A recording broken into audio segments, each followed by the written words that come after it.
¿Alguna vez han sentido miedo al imaginar estar atrapados en un avión secuestrado por terroristas? Bueno, hoy nos sumergiremos en uno de los incidentes más aterradores en la historia de la aviación, el vuelo 8969 de Air France.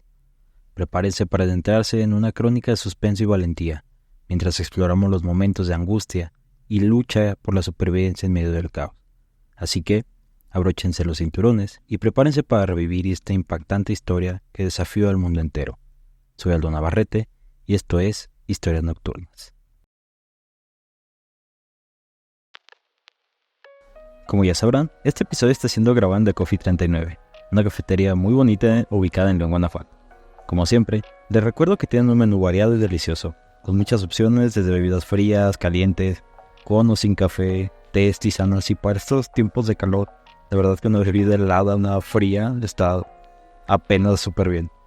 Pero bueno, además tienen sus bebidas de temporada, para el día del niño, el mes de abril. Entonces vengan a probarlas. Y pues además tienen su variedad de postres y alimentos. Como siempre, les recuerdo que están ubicados en Avenida León 1013. Y si tienen la oportunidad de visitarlos, de verdad vengan, no se van a arrepentir. A lo mejor nos encontramos aquí, pero bueno. Sin más por agregar, los dejo con el episodio.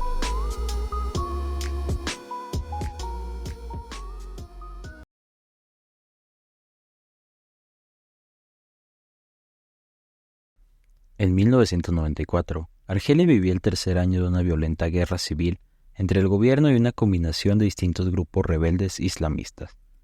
El más fundamentalista de ellos era el grupo armado islamista o JIA, que, cuando una de las facciones comenzó a negociar con las fuerzas oficiales, le declaró la guerra a sus otros aliados y dejó de circunscribir su atención a la guerra de guerrillas y comenzó a llevar a cabo una serie de ataques hacia la población civil. Inequívocamente, el caso de más alto perfil involucra el secuestro del vuelo 8969 de Air France. El drama tuvo al mundo en velo durante 54 horas y se extendió por más de 2 países, y su culminación cinematográfica frustró la intención de los terroristas de estrellar la aeronave contra la Torre Eiffel. El 24 de diciembre de 1994, el vuelo 8969 de Air France se preparaba para un vuelo rutinario desde Argelia, hacia París, Francia.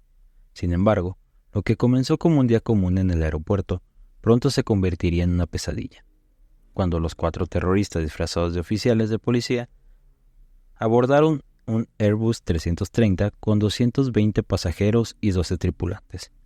Las autoridades francesas no eran ajenas al peligro que corrían las aeronaves, sobre todo las de su bandera, al volar hacia la capital argelina. Al ser su antigua colonizadora, no eran pocos los que albergaban resentimiento contra el país. Con este escenario, los vuelos de Air France estaban compuestos enteramente por tripulantes que se habían ofrecido como voluntarios para cubrir la ruta. La tensión era de un nivel tal que la aerolínea le había consultado al gobierno si realmente tenía que seguir cubriéndola. Pero para el momento del hecho, no habían recibido respuesta. Inicialmente, la presencia de los oficiales en el avión no fue un motivo de alarma. 2 de los hombres comenzaron a inspeccionar los pasaportes de los pasajeros. Otro fue a la cabina y el último se mantuvo en guardia. Sin embargo, poco después de que abordaran, un tripulante a bordo advirtió que todos estaban armados, algo que no era común, y además uno de ellos tenía una barra de dinamita. Poco después, llegó la revelación. Los hombres indicaron que su intención era anunciar en una conferencia de prensa el establecimiento de un Estado Islámico en Argelia. Habían elegido el avión como objetivo, pues consideraban que Air France y por ende Francia eran como un símbolo de invasión extranjera infiel, es decir, no eran musulmanes. Y comenzaron a implementar su ideología en el mismo avión. Forzaron a las mujeres a cubrir sus cabezas y aquellas que no tenían con qué hacerlo debieron recurrir a servilletas. Enterados de la situación, oficiales del gobierno argelino llegaron al aeropuerto para comenzar a negociar.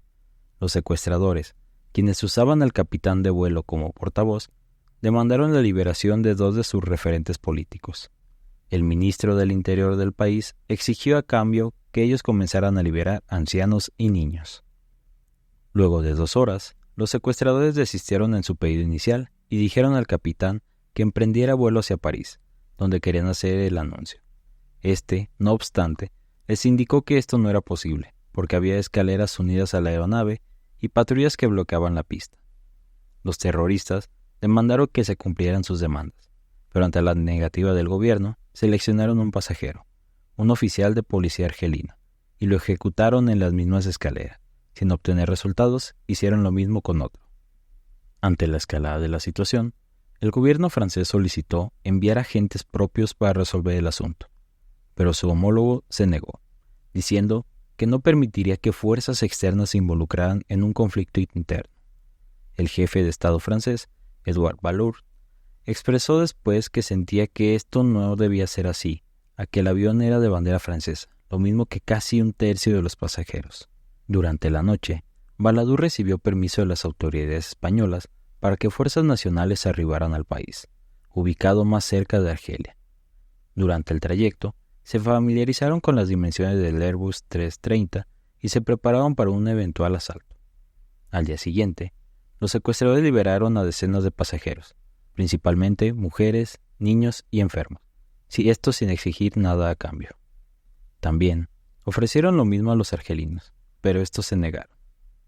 El gobierno francés probó una táctica osada. Llevó a la madre del líder de los secuestradores para que le pidiera que dejaran ir a los rehenes. Esto no solo no resultó, sino que tuvo el efecto opuesto. Iracundo, el hombre tomó un pasajero francés y lo forzó a exigir a las autoridades que liberaran la pista para el despegue. De lo contrario, advirtió mataría a un rehén cada media hora. Esos 30 minutos pasaron sin cambios. Y aunque los argelinos aseguraban que se trataba de un farol, los secuestradores asesinaron al pasajero y tiraron su cuerpo por las escaleras. Enterado de la muerte de un nacional, el jefe de Estado francés llamó a su homólogo y le informó que si no autorizaba a intervenir, lo consideraría también responsable del resultado de los hechos. También le dijo que Francia estaba lista para recibir el avión.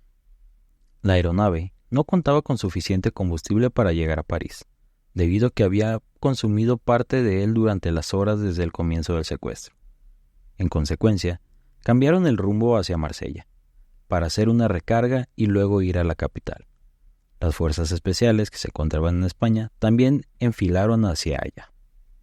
Una vez en el aeropuerto, los secuestradores exigieron 27 toneladas de combustible, cuando la aeronave solo necesitaba 9 para hacer su vuelo.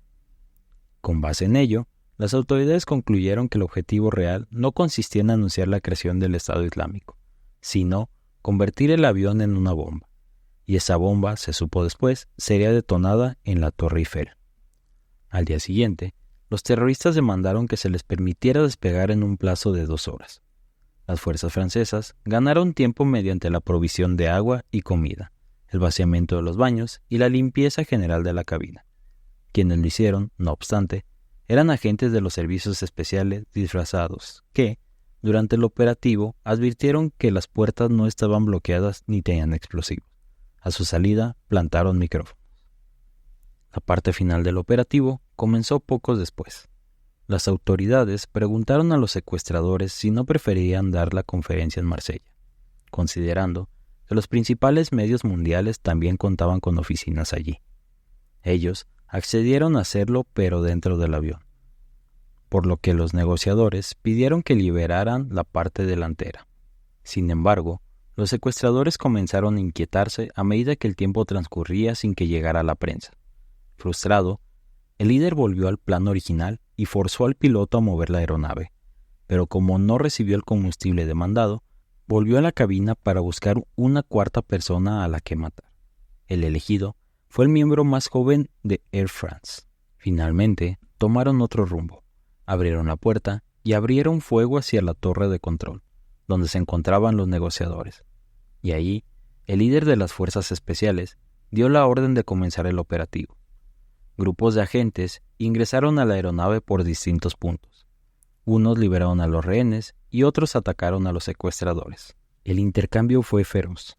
Las fuerzas gubernamentales se valieron de granadas cegadoras y de humo, y dispararon cientos de rondas. 3 de los terroristas fueron abatidos pocos minutos después del inicio, pero otro logró sobrevivir 20 minutos más antes de quedarse sin municiones y morir a causa de sus heridas. El resultado de los eventos en Marsella fue fructífero. Los 4 terroristas fueron abatidos y no se registraron bajas civiles ni militares, aunque sí heridos. Sin embargo, el guía tomó represalias en otra parte del mundo.